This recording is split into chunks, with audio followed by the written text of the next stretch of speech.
नमस्कार मंडळी, लक्ष्मीच्या पावलांनी या मालिकेच्या पुढील ट्विस्टमध्ये आपण बघणार आहोत. कलाने तिची छाप ही चांदेकरांच्या घरावर चांगलीच पाडलेली असते, परंतु कलाचं हे यश सरोजला काही बघवत नसतं. सरोजला असं वाटत असतं की कला तिचं मुद्दाम स्थान या घरामध्ये टिकवून ठेवते, जेणेकरून तिला या घरात राहायचं आहे आणि माझ्या मुलाचं मन तिला जिंकायचं आहे, जेणेकरून या घरामधून तिला कोणीच बाहेर काढू शकत नाही आणि कलाचा हा एक प्लॅन आहे असं सरोजला वाटत असतं. त्यामुळे सरोज पावला पावलावर कलाचा अपमान करत असते, तर आबांना मात्र हे अजिबात पटत नसतं. आबा सरोजला समजावून सांगण्याचाही प्रयत्न करत असतात, परंतु सरोज म्हणत असते की आबा, या बाबतीत मी तुमचं काहीही ऐकून घेणार नाही, कारण प्रश्न हा माझ्या मुलाचा आहे.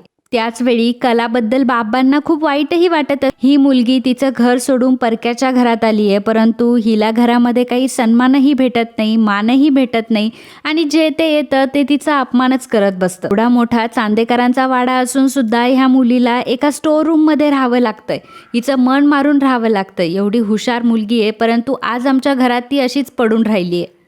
त्यामुळे कलाला काहीतरी काम द्यावं असा आबा विचार करत असतात. तर चांदेकरांनी ज्वेलरीच्या काही ऑर्डर्स घेतलेल्या असतात आणि त्या सगळ्या ऑर्डर्स त्यांना एकाच दिवशी पूर्ण करायच्या असतात. त्यामुळे आबा विचार करतात की जर ह्या ऑर्डर्स पूर्ण झाल्या तर आपण कला आणि अद्वैतच्या हस्ते त्यांचं वाटप करूयात आणि हे गोष्ट ती सरोजलाही बोलून दाखवतात, परंतु सरोजला ते अजिबात आवडत नाही. सरोज आबांना म्हणत असते की आबा, ही गोष्ट करण्याची काहीही गरज नाहीये. तर आबा सरोजला म्हणत असतात की सरोज, अगं आतापर्यंत ह्या सगळ्या गोष्टी तूच सांभाळत होतीस, मग मला असं वाटतंय की यावर्षी कलाला हा मान भेटावा.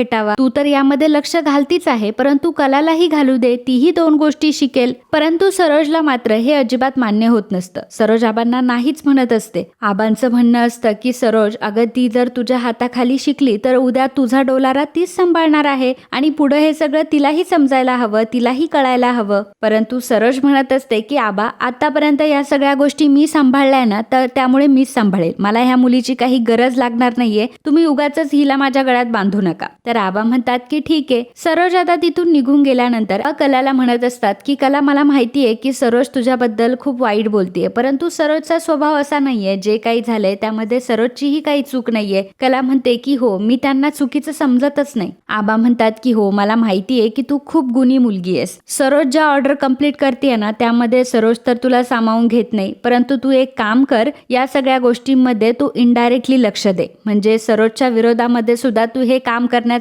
प्रयत्न कर. त्यावर कला म्हणते की ठीक आहे आबा, तुम्ही म्हणाल तसं. तर आबा आता अद्वैतकडे येतात आणि अद्वैतला म्हणत असतात की अद्वैता, आता मी जे काही सांगतोय ना ते तुला ऐकावंच लागेल आणि आपल्यासाठी आणि आपल्या बिझनेससाठी ही गोष्ट खूप महत्त्वाची आहे. उद्या आपल्याला सगळ्या ऑर्डर्स पूर्ण करून आपल्या ग्राहकांना द्यायच्या आहेत. त्यामुळे मला असं वाटतंय की या घरातल्या नवीन जोडप्याने सगळ्या ऑर्डरचं वाटप ग्राहकांना करावं. तर अद्वैत मात्र या गोष्टीसाठी तयार नसतो, परंतु आबा त्याला बिझनेसच्या दृष्टीने ही गोष्ट समजावून सांगतात आणि म्हणतात की हे बघ, ही गोष्ट तुझ्या बिझनेसवर खूप प्रभाव पाडू शकते आणि आता जर 4 चौघांमध्ये तू गेला, तू तुझ्या बायकोला घेऊन मिरवला तर आणि तरच हे शक्य आहे की लोक नैनाच्या बद्दल जी काही गोष्ट झाली आहे, नैना लग्नातून पळून गेली आहे आणि तुझा कसा अपमान झालाय ही गोष्ट विसरतील. आता जोपर्यंत तू लोकांना हे दाखवत नाहीये की मी कलासोबत खुश आहे, तोपर्यंत मात्र लोक तुला असंच वाईट जज करत राहतील. तर अद्वैतला सुद्धा आता आबांचं म्हणणं पटतं आणि तो म्हणतो की ठीक आहे आबा, तुम्ही म्हणाल तसं मी करायला तयार आहे. तर या गोष्टीसाठी अद्वैत आता कलाच्या रूम मध्ये जातो. कला विचारते की काय काम आहे तुझं, तू का आलायस इथे.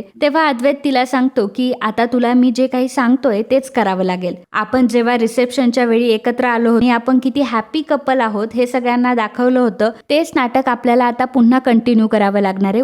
उद्या चांदेकर ज्वेलर्ससाठी खूप महत्त्वाचा दिवस असणार आहे आणि उद्या आपण खूप साऱ्या ऑर्डर्स घेत आणि एकाच दिवशी आपल्याला त्या सगळ्या ऑर्डर्स ग्राहकांना द्यायच्या आहेत. त्यामुळे त्या ऑर्डर्सचं जे वाटप होणार आहे ते आपल्या दोघांच्या हस्ते होणार आहे. त्यामुळे तुला उद्या छान रेडी व्हायचंय आणि माझ्यासोबत यायचंय. तर आबांनी ऑलरेडी कलाला ही गोष्ट समजावून सांगितलेली असते, त्यामुळे अद्वैतसाठी नाही तर कला आबांसाठी या गोष्टीसाठी तयार झालेली असते. तर सरोज मात्र तिच्या कामामध्ये व्यस्त असते. सरोजला मात्र ही गोष्ट माहीत नसते. सरोज तिचं काम पूर्ण करत असते, तिच्या ऑर्डर कंप्लीट करत असते, परंतु त्यामध्ये काही ऑर्डर ह्या वगळत असतात आणि ही गोष्ट कलाच्या लक्षात आलेली असते, कारण आबांनी कलाला सरोजवर लक्ष ठेवायला कलाला सांगितलेलं असतं. कलाची ही गोष्ट लक्षात येते. कला सरोजला बोलूनही दाखवते. सरोजला सांगते देखील की मॅडम तुमच्या हातून काहीतरी गफलत होतीये आणि तुमच्या हातून ऑर्डर काहीतरी वगळल्या जात आहे. परंतु सरोज मात्र या गोष्टीला पूर्णपणे नकार देते आणि म्हणते की तू आत्ता कुठेतरी आली आहेस, माझ्याकडनं ही चूक कधीही होऊ शकत नाही. मी कितीतरी वर्ष हा बिझनेस सांभाळतेय, त्यामुळे उगाच तू माझ्या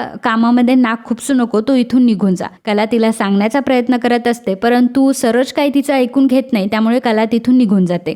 परंतु कलाला हेही माहीत असतं की काहीही झालं तरी यामध्ये चांदेकरांचं नुकसान होणार आहे. जर उद्या योग्य ऑर्डर्स ग्राहकांपर्यंत पोहोचल्या नाही तर चांदेकरांचं नाव खराब होईल. त्यामुळे कला आता आबांना हे सगळ्या गोष्टी सांगते. आबा म्हणतात की बरं झालं कला, तू ह्या सगळ्या गोष्टी मला सांगितल्या. आबा आता सरोजलाही बोलावून घेतात आणि सरोजला त्या सांगतात की सरोज, तुझ्या हातून ज्या ऑर्डर्स मिस होत आहे त्याबद्दल मला कलाकडून समजले. तुझं कामावर नीट लक्ष नाहीये, त्यासाठी मी तुला म्हटलं होतं की ह्या मुलीला तू जोडीला घे, परंतु तू काय माझं ऐकलं नाहीस. सरोज म्हणत असते की नाही आबा, मी तर माझं काम व्यवस्थित करते. तर आता अद्वैतलाही शंका येते की आईच्या हातून नक्कीच काहीतरी चूक होतीये आणि मग अद्वैताचा जातीने लक्ष देतो आणि ते सगळं चेक करतो. तर त्याला समजतं की यामध्ये सरोजची चूक झाली आहे आणि कला अगदी बरोबर गाईड करतीये. अद्वैत आईला त्याची चूक देखील समजावून सांगते. तर कलाने तिची चूक दाखवून दिलेली असते. त्यामुळे सरोजला मात्र चांगल्याच मिरच्या झोंबलेल्या असतात. सरोजला आता कलाचा अजून राग यायला लागतो आणि मग आबा सगळं क्रेडिट हे कलाला देतात.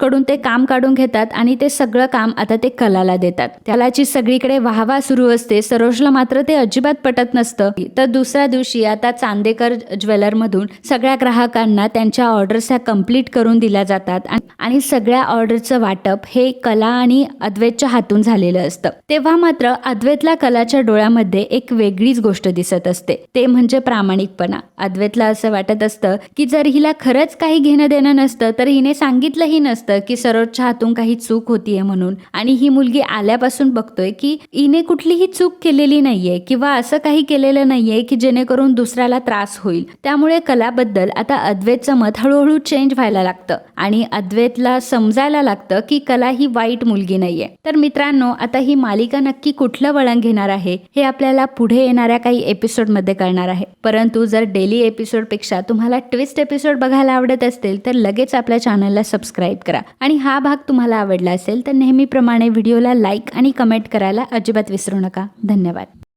तर मंडळी, तुम्ही व्हिडिओ तर बघता परंतु चॅनलला सबस्क्राईब करत नाही. आम्हाला तुमची खूप गरज आहे आणि तुमचं एक सबस्क्राईब करणं आमच्यासाठी खूप महत्त्वाचं आहे आणि लाख मोलाचं आहे. त्यामुळे सबस्क्राईब करायला अजिबात विसरू नका आणि लगेच आपल्या चॅनलला सबस्क्राईब करा. धन्यवाद.